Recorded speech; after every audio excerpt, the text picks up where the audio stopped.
말을 하면서 살잖아요. 제가 느낀 것이 말할 때 사람들이 자기 이야기를 일단 많이 합니다. 저도 그렇겠지만요. 이게 좀 지나치면 좀 곤란할 때도 있긴 있어요. 어떤 모임에든지 앉아있으면 서로 자기 이야기를 막 하는데 일단 먼저 시작한 사람이 말을 안 끊고 계속 하면 다른 사람들은 그냥 들어야 되는 거죠. 일전에 잠깐 모임이 있었는데 혼자 늦게 도착한 분이 있었어요. 이렇게 대충 악수하고 앉자마자 그냥 자기 이야기를 꺼내기 시작해서 장장 그렇게 길게는 안 했겠지만 느끼기로 체감상 한 30여 분을 쉬지 않고 계속 하니까 그거 참 들어주는 것도 좀 피곤할 때가 있긴 있더라고요. 서로 조심해야 될 부분인 것 같아요. 그 다음에 또 우리가 많이 하는 말이 뜻밖에도 다른 사람에 대한 이야기도 우리가 많이 해요. 알게 모르게 많이 합니다. 나도 모르는 사이에 하게 돼 있어요. 근데 여러분 주의할 점이 다른 사람에 대한 이야기 가운데 상당히 많은 부분은 흉을 보는 겁니다. 대개는 그래요. 우리가 몰라도 그럴 때가 많습니다. 사람의 성향이 그렇게 돼 있어요. 호모 호미니 루푸스라고 하잖아요. 서로 물고 뜯고 흉보고 또 비난하고 비판하고 그런 때가 많습니다. 그래서 주의해야 될 것 같습니다. 자, 그 다음에 이제 세상 이야기도 많이 하죠. 당연히 정치, 경제, 사회, 국제 정세, 무슨 여러 가지 사건, 사고, 뭐 대중문화, 연예, 스포츠 등등 많이 합니다. 여러분, 입만 열면 나오는 말이 무엇이냐에 따라서 어떤 내용과 주제냐에 따라서 그 사람의 평소의 관심사, 조금 더 과장하면 인생에 있어서의 어떤 가치관이 드러날 수도 있습니다. 말은 속에서 나옵니다. 무슨 말을 하든지 자기 속에 늘 있으니까 그게 나오는 거죠. 누가복음 6장 45절에 본 예수님께서도 사람은 마음에 가득한 것을 입으로 말함이라 이렇게 말씀하셨죠. 그러니까 내가 말을 많이 하는 것이 평소에 내 마음에 많이 담겨 있고 자리 잡고 있다는 것을 우리가 생각할 수가 있죠. 여기 한 사람이 있습니다. 그는 처음부터 자신을 광야에 외치는 자의 소리라고 자신을 소개했습니다. 외치는 사람, 즉 말하는 사람이라는 뜻이죠. 바로 세례 요한입니다. 복음서에 보면은 요한이라는 인물이, 중요한 인물이 두 분이 등장하지요. 하나는 예수님이 사랑하시던 제자였던 사도 요한입니다. 예수님의 제자 요한, 바로 요한복음의 저자죠. 그리고 또 한 명은 바로 세례 요한입니다. 구약의 마지막 선지자 말라기 이후에 400여 년간의 암흑기 동안에 들려오지 않던 하나님의 말씀을 가지고 그는 나타났습니다. 처음 유다 백성들 앞에 등장할 때부터 천국과 회개에 대해서 외치기 시작했고, 그리고 이제 그는 입을 열어서 예수님을 증거하고 예수님을 소개하는 사역을 하였습니다. 세례 요한은 예수님께 세례를 베풀음으로써 하나님의 의를 이루었고, 유다 백성들 앞에 주님을 소개하는 그 예수님의 공생애를 시작할 수 있도록 길을 여는 그런 역할을 하였습니다.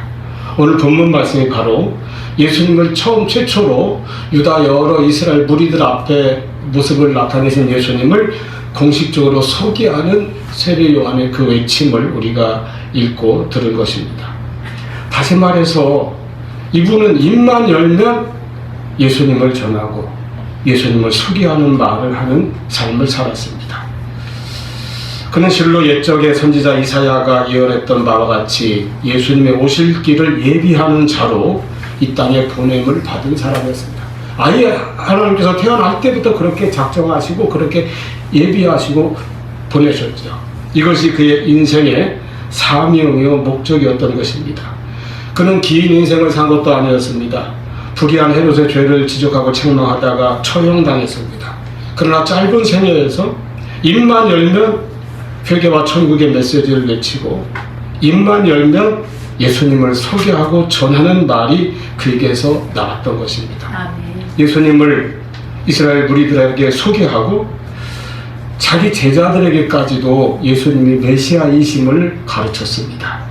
그래서 오늘 본문 저 아래 쪽 37절을 보면은 처음에는 세례 요한의 제자가 되었다가 나중에 예수님께로 나와 예수님의 제자가 된 사람이 2사람이나 있었다고 하죠. 그런데 세례 요한은 그런 모습을 보면서 시기 질투하지 않습니다. 그들을 원망하지 않았고 예수님에 대하여 불평하지 않았습니다. 오히려 그는 오직 예수님을 전하고 예수님을 증거하고 예수님을 소개하는 일을 자기 인생의 사명으로 삼고 기뻐했습니다. 세례 요한이 스스로 말했지요. 요한복음 3장 29절에 예수님께 많은 무리가 모여드는 것을 보고 나는 신랑의 친구가 기뻐하는 것 같은 그런 기쁨으로 충만하였노라. 그리고 요한복음 3장 30절에 예수님을 가리키면서 그는 흥하여야 하겠고 나는 쇠하여야 하리라. 여러분 얼마나 마음을 울리는 인생관입니까? 정말 철저히 예수님을 높이고 오직 예수님을 전하는 그런 자기의 사명에 충실한 인생을 살았습니다. 그는 위대한 주님의 길을 예비하는 자였고 예수님도 그를 인정하시고 칭찬하셨지요. 마태복음 11장 11절 여인이 낳은 자 중에 세례 요한보다 더 큰 자가 일어남이 없도다. 자, 세례 요한은 자신의 모든 말, 자신의 모든 언어를 예수님을 나타내고 예수님을 증거하고 예수님을 소개하고 예수님을 전파하는 일에 쏟았습니다. 오직 예수님의 길을 예비하면서 짧은 생애를 살았습니다. 그 세례 요한이 예수님을 이제 유다 이스라엘 백성들 그 무리들 앞에 처음 소개하고 증거하는 말이 오늘 본문 말씀입니다. 보라. 이 보라는 감탄사죠. 보라 세상 죄를 지고 가는 하나님의 어린 양이로다. 예수님의 길을 예비하러 보내심을 받은 세례 요한입니다. 그가 예수님을 가리켜서 첫 번째 소개하는 말은 어린 양이다. 요한이는 예수님을 위대한 메시아, 아주 황제, 왕, 아니면 대장군, 승리자 이렇게 좀 크고 멋있게 소개를 하는 것이 좋지 않았을까 생각 드십니까? 제가 이제 목사가 된 후에 주례식도 여러 번 하고 또 장례식도 많이 인도하고 그랬는데 다른 얘기입니다만 제 친구 목사가 저한테 이 목사 목소리는 장례식용이야 그렇다. 지금은 좀 안 그런데 제가 좀 이제 전에 그렇겠다. 어쨌든 이 주례할 때는 신랑 신부를 소개하는 옛날에 순서가 있었어요. 장례식 때 또 당연히 이제 고인을 소개하는 짤막한 순서가 주어집니다. 그러면 대개는 그 주최 측에서 써준 대로 제가 이렇게 좀 보고 전달하지요. 아주 좋게 이렇게 써놓지 않습니까? 그대로 하면 뭐 세상에 온 모든 신랑 신부가 최고고 모든 돌아가신 분들은 정말 고결한 삶을 산 분들이에요. 그렇게 세상이 참 좋으면 좋겠습니다. 남을 소개할 때는 그렇게 좋게 하는 법이죠. 그런데 세례 요한은 예수님을 그렇게 소개하지 않았어요. 미화하지 않았습니다. 꾸미지 않았습니다. 높이지 않았습니다. 예수님의 모습 그대로 예수님의 이 땅에 오신 목적, 예수님의 사명 그대로 한마디로 요약했어요. 예수님은 어린 양이다. 사실 이스라엘 백성들에게 어린 양이라는 표현은 굉장히 익숙한 표현입니다. 저들의 특별한 역사와 신앙생활 속에서 어린 양이 차지하고 있는 비중이 굉장히 크죠. 어린 양만 들으면 떠오르는 많은 이미지들이 그들에게 박혀 있을 것입니다. 우선 제일 먼저 유월절 양이 있죠. 과거 이스라엘 백성들 애굽에서 구원받을 때에 그들을 도와주지 않는 바로를 하나님이 치시기 위하여 10가지 재앙을 내리시죠. 끝끝내 바로가 완악한 마음, 각박한 마음을 굽히지 않을 때 마지막 10번째 재앙은 무서운 죽음의 심판이었습니다.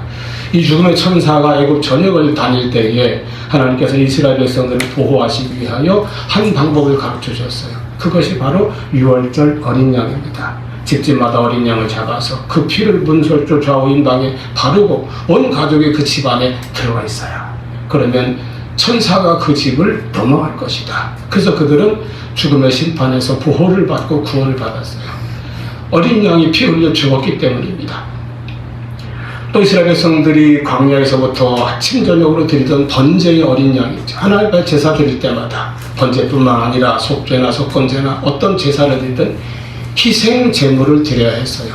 그 희생 제물의 가장 대표적인 짐승이 양이죠. 물론 소도 있고 비둘기도 있고 염소도 있지만 어린 양 하면 대표적인 희생 제물입니다. 희생 제물이 무엇입니까? 백성의 죄를 대신해서 희생당한다. 그래서 희생 제물이에요.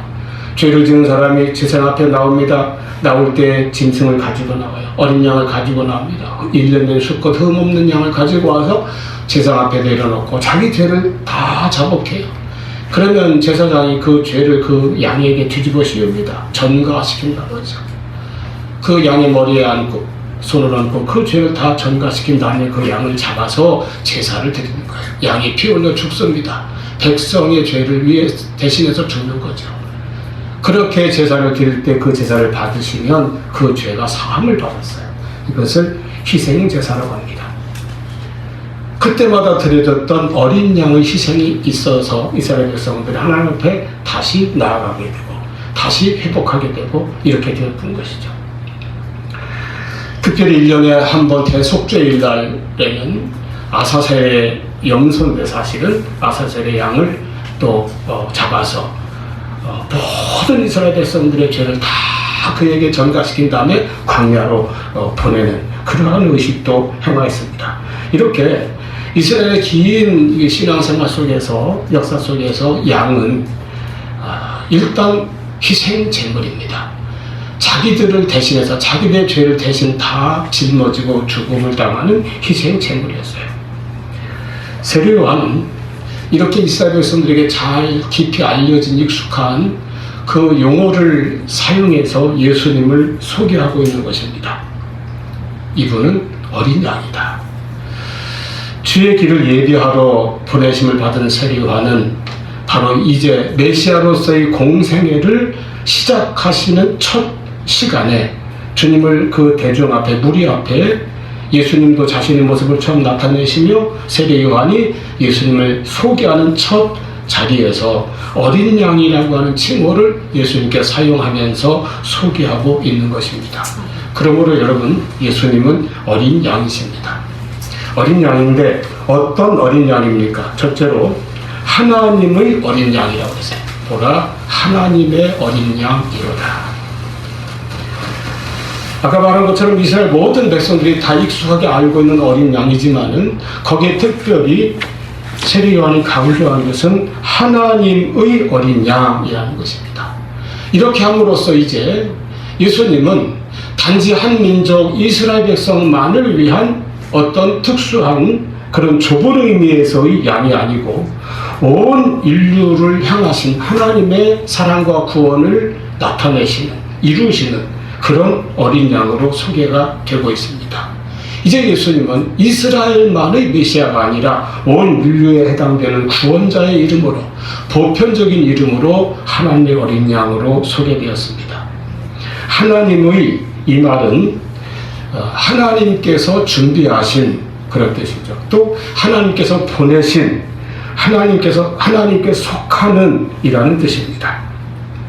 하나님의 은혜와 하나님의 능력으로 우리를 구원하실 분으로 하나님께서 예비하시고 준비하사 보내주신 그런 구원자라는 뜻입니다. 하나님이 인간을 구원하시기 위하여 준비하신 유일한 방법, 유일한 길이 예수 그리스도라고 하는 의미입니다. 창세기 22장에 아브라함이 이삭을 데리고 올라갔던 산이 어디죠? 모리아산이죠. 모리아산 위에서 그 정상에서 이삭을 대신하여 하나님께서 미리 준비하신 양이 덤불숲에 있었어요. 그 양이 바로 하나님의 어린 양이었습니다. 그 양을 제물로 바침으로 인하여 아브라함의 아들, 100살에 낳은 아들 이삭이 죽임을 당하지 않게 되었습니다. 다시 말해서 이삭을 죽음에서 다시 살게 하신 것입니다. 히브리서 11장 19절에 보면 비유컨대 그를 죽은 자 가운데서 도로 받은 것이니라. 일단 모리아산 꼭대기로 데리고 올라갔던 이삭은 이미 죽은 목숨이었어요. 그러나 하나님이 준비하신 어린 양이 있었으므로 말미암아 그는 다시 살게 되었다는 것이죠. 그것이 여호와 이레입니다. 미리 준비하셨다. 하나님이 미리 예비하셨다. 이렇게 이삭을 위하여 어린 양을 미리 준비하셨던 것처럼 오늘 우리의 구원을 위하여 하나님께서는 한 완전한 방법을 준비하셨습니다. 그것이 어린 양 예수님을 보내시는 것입니다. 요한은 예수님께 세례를 베풀면서 자기가 세례를 하는 그 시간에 성령이 임하셔서 그 위에, 주님 위에 임하시는 것을 보았어요. 그리고 깨달았습니다. 이것은 표적이다.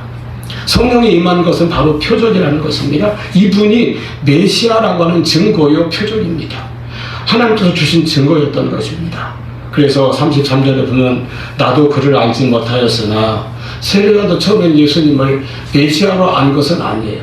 그냥 의로운 분, 죄가 없으신 분 정도로 알고 자기가 세례를 베풀어도 될까 이렇게 사양하고 만류했던 것이죠. 그 정도로 알고 있었는데 성령이 임하시는 것을 보고 이제 깨달았다는 것입니다. 나도 그를 알지 못하였으나 나를 보내어 물로 세례를 베풀라 하신 그이가 내게 말씀하시되 성령이 내려서 누구에게든지 머무는 것을 보거든 그가 곧 성령으로 세례를 베푸신 이인 줄 알라 하셨기에 34절 내가 보고 그가 하나님의 아들이심을 증언하였노라 하니라.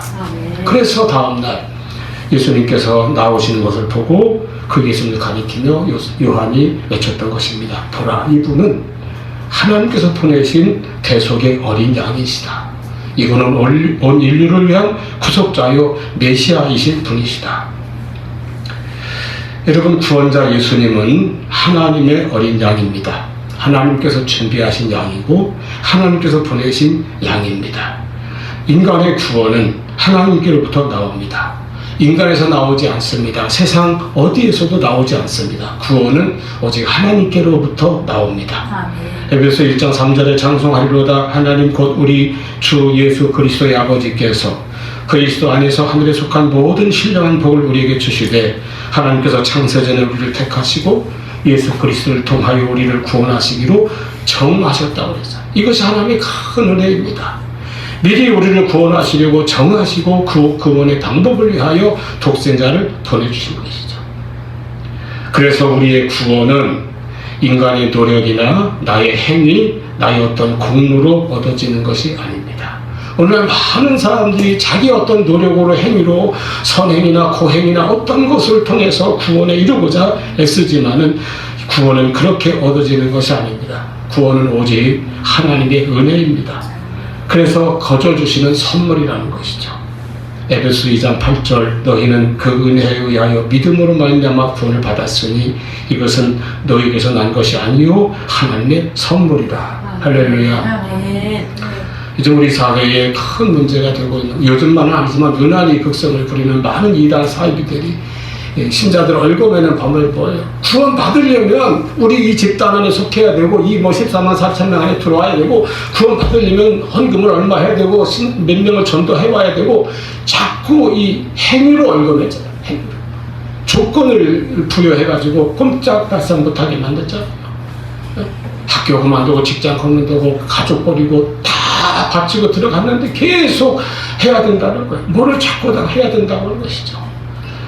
이것은 구원을 자기 어떤 노력으로 행위로 얻고자 하는 인간의 본능을 교묘하게 이용하는 거예요. 인간은 자꾸 그런 본능이 있어요. 인간에게 내가 뭘 해야 되지 않을까. 옛날 우리 조상 때부터 빌던 그런 깊은 무속적 뿌리가 있어서 내 정성이 좀 더 들어가야 되지 않을까. 우리나라 사람들 그런 걸 좋아하죠. 백일기도 좋아하고 뭐 치성 좋아하고 그걸 이제 현대 사회에 적용을 하죠. 여러분, 구원은 하나님의 은혜요 하나님의 선물입니다. 우리는 구원을 받는 거예요. 내가 애써서 내가 노력해서 쟁취하는 것이 아닙니다. 내가 믿음으로 받는 것이 구원의 은혜인 것을 기억하시기를 바랍니다. 하나님 인간을 구원하시는 유일한 방법은 하나님이 보내신 어린 양 독생자를 통해서만 우리를 구원하시는 겁니다. 하나님의 선물이에요. 예수님은 바로 하나님의 어린 양입니다. 하나님의 어린 양이에요. 사람이 물론 이스라엘 백성들도 제사를 드리기에 자기가 준비한 양을 가지고 왔어요. 정성껏 1년 동안 잘 흠없이 흠과 티가 없는 것 그런 제물에 하니까 가져갔어요. 물론 나중에 이제 이것이 타락해서 성전에 가서 돈을 주고 그 공인된 양을 사야만 이 제사에 이제 받아들여지는 그런 이제 타락까지 가게 됩니다만, 그것이 예수님이 성전 청결하실 때 양을 쫓아내셨다는 것이죠. 근데 어쨌든 사람이 준비한 양은 불완전합니다. 보이지 않는 것에 흠이 있을 수도 있고, 그리고 그 양을 드려서 제사를 드려도 단지 일회용일 뿐이었어요. 그날 지은 죄 한 번에 대해서 죄사함 받았고, 자기 혼자만의 죄에 대해서 죄사함 받았어요. 아버지가 제사 드렸어도 아들은 또 다른 양을 가지고 자기가 준비해서 가야 합니다. 오늘 제사 드려서 내일 또 죄를 지면 내일 또 양을 가지고 가야 합니다. 사람이 준비한 양은 그때뿐이었어요. 그 인간의 어떤 행위나 어떤 공로나 어떤 노력으로도 하나님의 영원한 기준에 온전히 합당할 수는 없습니다. 그러나 하나님께서 친히 준비하신 이 어린 양은 완전한 제물이 되시고 완전한 제사를 단번에 드셨다고 그랬어요. 단번에 영원히 우리의 모든 죄를 해결하시는 제물이 되셨습니다. 이것이 복음이에요. 이 어린 양이야말로 하나님을 믿는 모든 죄인들에게 있어서 유일한 구원의 길이요 유일한 소망이 되는 것입니다. 다시 말씀드리거니와 내가 무엇을 행함으로 구원받는 것이 아닙니다. 오직 하나님께서 준비하신, 그래서 하나님께서 보내신 하나님의 어린 양 하나님의 어린 양 예수를 통해서 우리는 구원의 선물을 받게 되는 것임을 믿으시기를 바랍니다. 그 이후에 우리의 모든 행위와 우리의 헌신과 우리의 순종과 우리의 봉사와 우리의 모든 열매는 구원받은 자로서의 합당한 삶을 살아가는 것이죠. 두 번째로 예수님은 세상 죄를 지고 가는 어린 양이다 그랬어요. 보라, 세상 죄를 지고 가는 하나님의 어린 양이로다. 어린 양인데 하나님의 어린 양이요, 그 다음에는 세상 죄를 지고 가는 어린 양이라 했습니다. 이것은 메시아로서의 예수의 사명이 바로 구속의 사명, 대속의 사명에 있다는 것을 우리에게 깨닫게 해줍니다. 구속 혹은 대속이란 말을 우리 기독교에서 대단히 중요한 말입니다. 여러분도 잘 알아놓으셔야 돼요. 우리의 죄를 대신 속하신다, 대신 속량하신다. 더 쉽게 말하면 우리의 죄를 예수님이 대신 짊어지시고 죄값을 예수님이 다 받으셨다, 대신 치르셨다, 그 말이죠. 죄에 대한 벌을, 죄에 대한 심판을, 죄에 대한 모든 저주와 형벌을 예수님이 대신 당하셨다. 이것이 대속입니다. 이것이 구속이에요.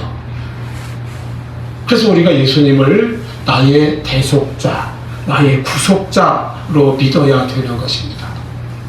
예수님은 그냥 선한 분, 인생의 모범이 되는 분, 그냥 도덕적인 좋은 말씀을 우리에게 가르쳐 주신 분 정도로 믿고 따르는 그런 신앙은 신앙이 아닙니다. 그런 신앙은 구원받지 못합니다. 예수님은 나의 구세주, 나의 대속자, 나의 구속자이심을 분명히 믿으시기를 바랍니다. 그렇기 때문에 예수님을 소개할 때 말이에요. 세상 죄를 지고 가는 하나님의 어린 양이로다. 우리의 죄를 사하시고 우리를 의롭게 하시고 성결하게 하시는 일을 하시는 것입니다. 그래서 우리의 죄를 지고 가셨습니다.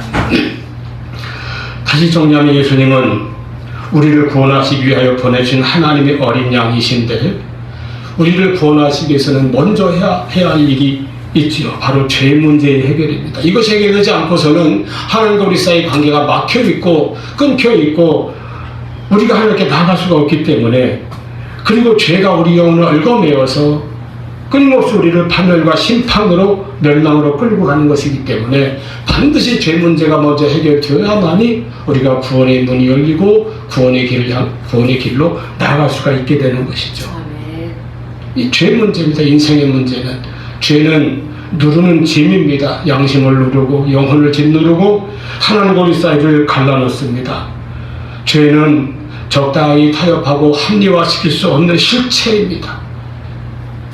죄는 추상적인 개념이 아니에요. 실체예요. 죄는 우리 인생의 무거운 짐을 지웁니다. 내 영혼을 짓누르는 짐이요, 내 마음을 어둡게 만들고 무겁게 하는 짐입니다. 죄로 인하여 우리가 심령의 자유함이 없고 늘 불안하며 두려워합니다. 나를 짓누르는 이 죄의 짐을 여러분 어린 양 예수께서 다 지고 가셨다는 겁니다. 다 가져가 버리셨어요.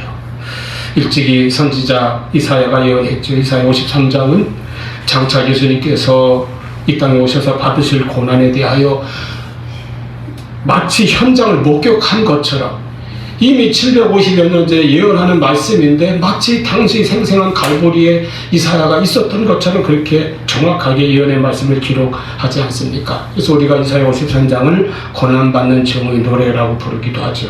4절에 그는 실로 우리의 질고를 지고 우리의 슬픔을 당하였거늘 5절 그가 찔림 우리의 허물 때문이요 그가 상함은 우리의 죄악 때문이라. 그가 징계를 받음으로 우리는 평화를 누리고 그가 집적에 맞음으로 우리는 나음을 입었도다. 이제 6절입니다. 우리는 다 양 같아서 그릇 행하여 각기 제 길로 갔거늘 여호와께서는 우리 모두의 죄악을 그에게 담당시키셨도다. 우리 모든 죄를 그에게 담당시키신 것이 하나님의 구원의 은총입니다. 즉 예수님 우리의 죄를 담당하셨습니다. 세례 요한은 그것을 가르쳐서 세상의 죄, 인류의 죄, 모든 죄를 지고 가셨다고 해서 예수님이 지고 가셨어요. 예수님께서 다 맡아주시고 가져가 버리신 것입니다. 죄의 삭은 사망이라고 했습니다. 우리를 사망과 심판과 영원한 형벌, 즉 멸망으로 끌고 가는 이 죄를, 모든 죄를 예수님께서 가져가 버리시고 대신 담당하시고 대신 짊어지셨다는 것입니다. 우리에게 있는 죄를 조금 경감해 주셨다든지 약하게 만들어 주신 것이 아닙니다. 무게를 좀 줄여 주신 것이 아닙니다. 그 죄를 다 가져가 버리셨다는 거예요. 지고 가셨어요. 이것이 대속입니다. 우리의 죄의 그 무게와 그 누르는 짐을 예수님이 지셨습니다. 십자가는 단순한 고난의 상징만이 아닙니다. 실제입니다. 저와 여러분의 죄, 우리 모든 죄가 실제로 예수님께 옮겨진 자리가 십자가입니다. 그러므로 내가 무엇을 해서 어떤 노력이나 행위로 구원받는 것이 아니라 주님이 나의 죄를 지고 가셨기에 우리가 자유하게 되었습니다. 철로역정의 첫머리에 기독도라는 주인공이 등장하죠. 장명생 살고 있는 한 시민입니다. 그가 나타날 때 등에 무거운 짐을 지고 있는 모습으로 처음에 나타났죠. 그것은 바로 자기의 죄의 짐이었습니다. 평생 지은 죄가 쌓여서 무거운 짐으로 등에 지워져 있는데 아무리 노력해도 그 어떤 행위나 공로로도 이 짐을 벗을 수가 없었어요. 그와 같이 여러분 이것이 죄인의 인생의 모습입니다. 실존이죠. 세월이 지나면 그 짐이 점점 더 무거워질 것입니다. 그래서 겉으로는 태어나고 겉으로는 심지어 웃고 있어도 영혼은 늘 피곤합니다. 짓눌려 있기 때문이죠. 예수님은 그 무거운 짐을 잘 관리 좀 해봐라. 또는 그걸 조금만 가볍게 내가 도와주겠다. 아니면 더 잘 지게 내가 힘을 주겠다고 하지 않으셨습니다. 예수님은 그 짐을 가져가 버리셨어요. 대신 지셨습니다. 우리의 더럽고 추악한 죄의 짐 아래로 주님께서 주님 어깨를 밀어넣으시고 십자가를 지고 가신 것입니다.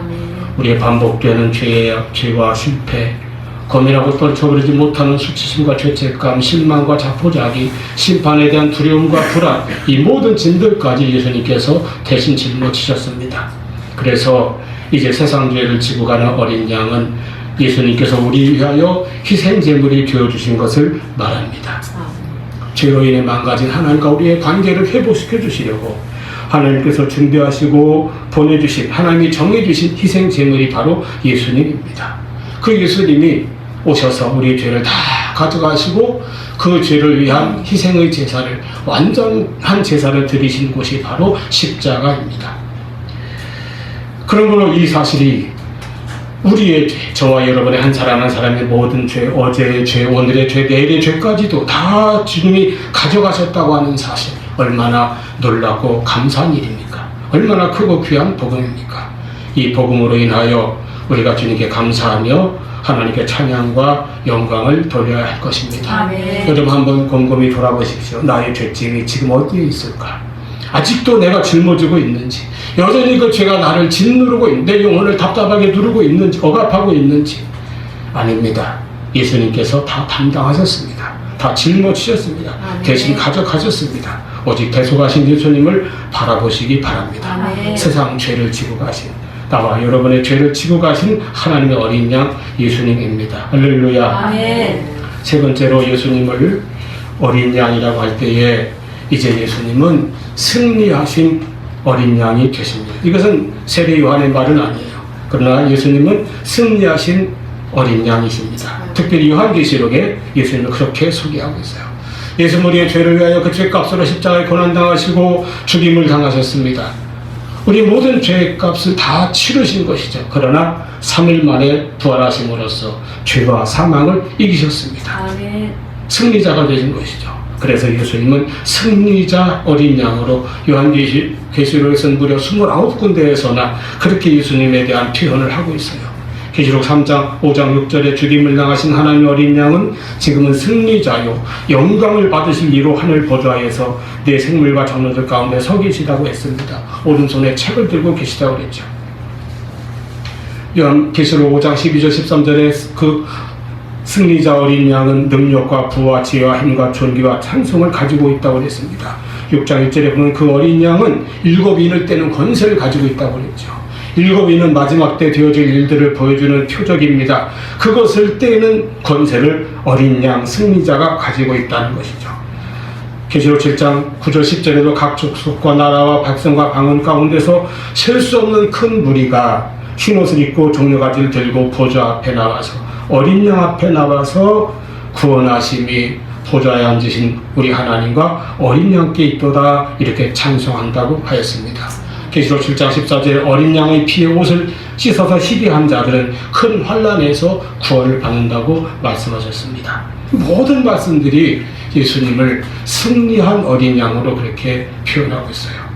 이제 예수님은 하나님의 어린 양이요 우리의 죄를 지고 가신 어린 양이며 이제 승리하신 어린 양이신 예수 그리스도를 믿고 우리의 구원의 확신을 다시 한번 새롭게 다지시기를 바랍니다. 우리의 죄를 담당하신 우리의 죄의 짐을 다 지고 가신 그래서 멀리 옮겨버리시고 우리를 깨끗하게 씻어주신 어린 양 예수님을 의지하여 죄사함의 확신과 심령의 평안을 누리시기를 바랍니다. 승리하신 어린 양 예수 그리스도의 복음을 통하여 우리도 또한 승리의 삶을 살아가시기를 바랍니다. 유다 광야에서 울려 퍼졌던 세례 요한의 외침은 2000년 전에 끝나는 이야기가 아닙니다. 오늘도 성령을 통하여 우리 마음속에 말씀하십니다. 보라 세상 죄를 지고 가는 하나님의 어린 양이로다. 여러분 세상을 바라보지 말고 또 약하고 넘어지고 자주 실패하는 자기 자신을 보지 말고 나를 얽어매는 죄책감과 그 무겁게 짓누르는 죄덩어리를 보지 말고 사람들의 평가나 사람들의 말을 듣거나 보지 말고 오직 하나님의 어린 양 예수님을 바라보십시오.